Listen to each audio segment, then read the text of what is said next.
Hello, everyone. Thank you for stopping by. This is A Dude with a Brew, Season 2, Episode 5.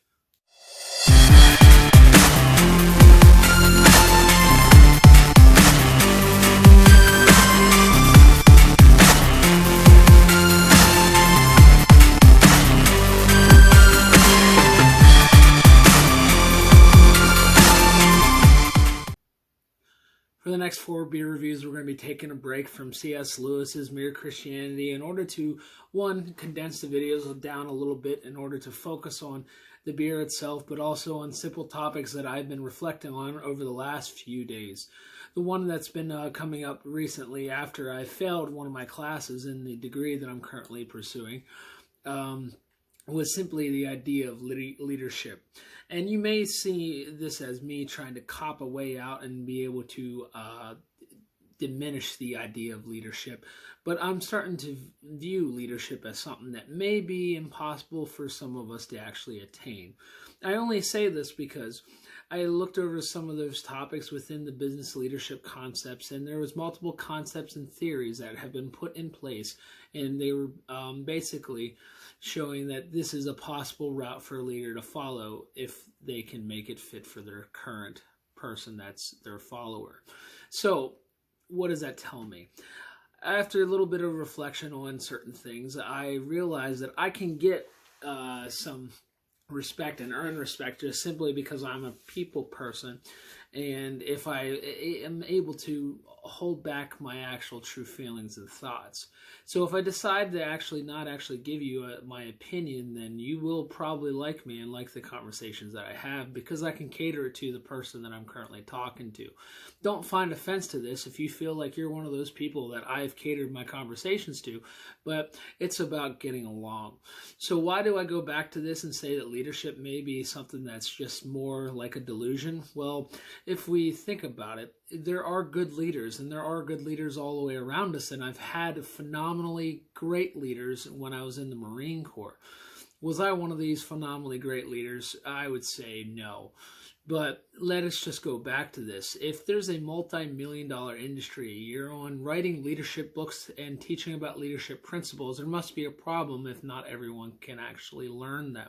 It might be the problem with that person or the simple fact that, hey, wait a minute, if all of us are pursuing the same thing and there's no one to follow those people pursuing those leadership qualities and traits, maybe it's an actual issue with being able to follow. We're no longer taught how to follow. We're no longer taught how to serve people, and that's evident in my life itself. I do not want to serve you or actually follow you because I'm a big-headed, egotistic person. But as I get older, I'm going to sit there and look around and say, hey, maybe this is the better option. Serve people, follow them, learn what they have to offer, learn about their life. Because then as I learn about their life and I get closer to them, a better community is built. And a part of this, maybe that servant leader is the actual answer for us to actually follow in order to become that leader that everyone respects. But, like I said, the reflection today is simply on that fact. If everyone is pursuing the ability to become a great leader, and you always have to constantly cater to the person that you're leading in order to lead them, maybe it's not an issue with the leader not having the right qualities, but maybe it's an issue with the majority group that is supposed to be following.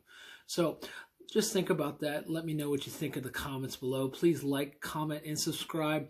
Please show to your friends this channel. They may laugh, they may cry, they may think that I'm silly in their own way and in their mind. But hey, I enjoy what I do, and I enjoy what I do as a career, and I enjoy doing these beer reviews for you. So please share this with the other people, and I appreciate you stopping by.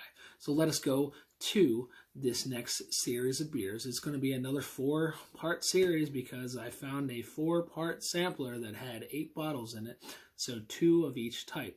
I've already been studying these beers, and I tried them at refrigerator temperature, and now I'm going to try them at the recommended temp that they actually suggest. We go to the brewery out of Cooperstown, New York, Ommegang. This is your 3 Philosophers. I've had this before. It's a blend of quadruple ale with a Belgian Creek or Krek, and that ale is then blended with cherries. Let's see what we have. Look at that. Just look at that beautiful bottle. The three Philosophers, that label has changed over the last few years, and I've noticed that greatly. On the back here, we have our information of the actual alcohol by volume is 9.7, or serve at 50 degrees Fahrenheit, 10 degrees Celsius. Government warning for the U.S. And then we have our recycling information. Go to Ommegang.com. We're going to go to the beer review website. For that website, it's Ommegang.com. Let us go see what the website has to offer about this beer, Three Philosophers. So we're going to go to Ommegang.com/beerinfo/Three Philosophers -2. I wonder if -1 brings us to the old page. Let's just mess with it a little bit. 404, an error. Anyway, let's get back to what we need to see. So we got Ommegang. That label has changed, and it does match the current recent label that I showed on my beer review. It's a nice color right there. You see it in their glass. See if I can get one of their glasses someday. Three Philosophers, a blend of quadruple and Belgian Creek. Rich and complex, this Tour de Force is a glorious blend of elegant Belgian-style quadruple ale and authentic Belgian Creek. Its malty depth and gentle sweetness enhanced by sparkling carbonation and a serendipitous touch of cherry. Pouring a mysterious chestnut brown, Three Philosophers is the perfect beer for leisurely sipping and quiet contemplation. The meaning of life. Even if you don't quite get there, this beer is sure to sweeten the journey. Its profile, you can click on here and see what it is, what they do. And I'm not gonna, insult anybody. Accolades, what they've won, and specs. See what we have. ABV 9.7. I think my bottle said 9.5, but it's not a big deal. IBU is 21. OG is 21.5. Formats, you can get a draft 4-pack, and then you can get 750 milliliter. This is also missing the fact that you can also get it in that sampler pack, which provided 2 bottles, if I remember correctly, of this set 4-pack size beer.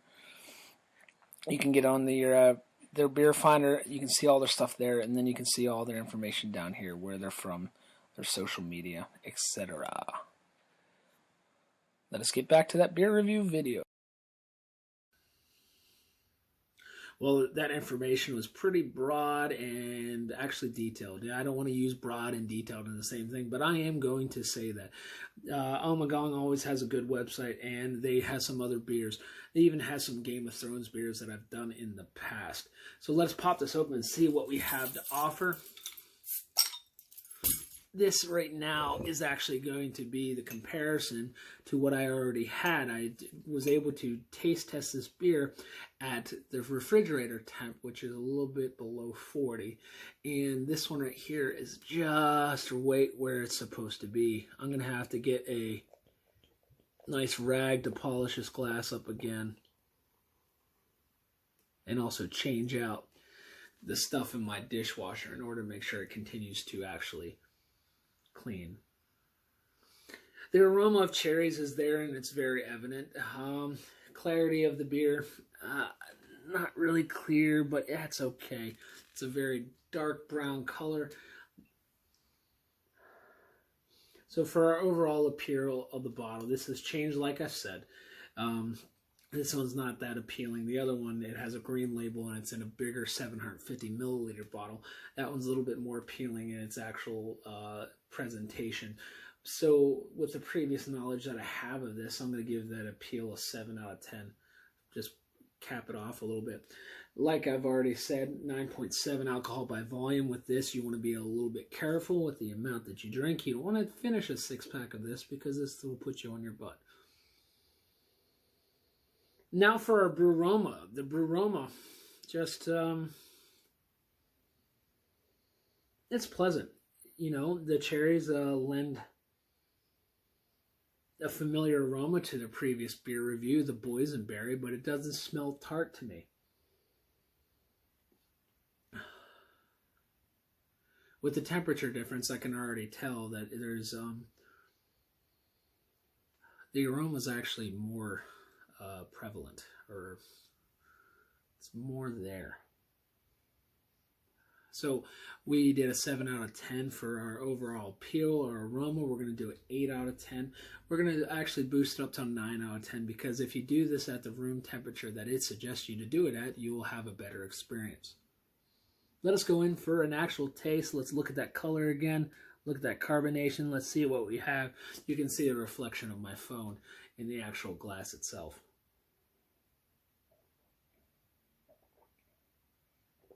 Man, is that smooth. A little bit boozy, not bad, but the cherries is what actually stands out right there. This quadruple ale with the Belgian Creek, if I remember correctly. Just a phenomenal blend of beer itself with the cherries. The cherries mellow it out for you.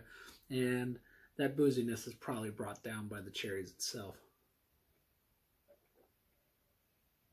So we have a 7 and a 9, so far 16 out of 20.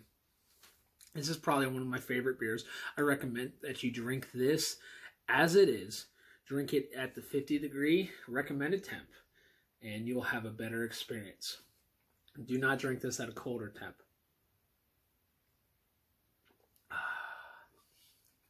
Overall flavor, I'm going to give this a 9 out of 10. So we had 26 out of 20, and excuse me, I can't do my math, 16 out of 20. And then a 9, so we have a 25 out of 30. As always, from a dude with a brew at the Dad Bod Refinement channel, I ask you to like, comment, and subscribe. I ask you to drink in moderation, and then I also suggest to you to find yourself and find your own passion. May God bless you and your families. May I see you again the next beer review. Next beer review, we're going to be doing another Ommegang beer. It'll be a surprise for you, so just thank you for stopping by. I'll see you guys soon. Please like, comment, and subscribe. Thank you for stopping by.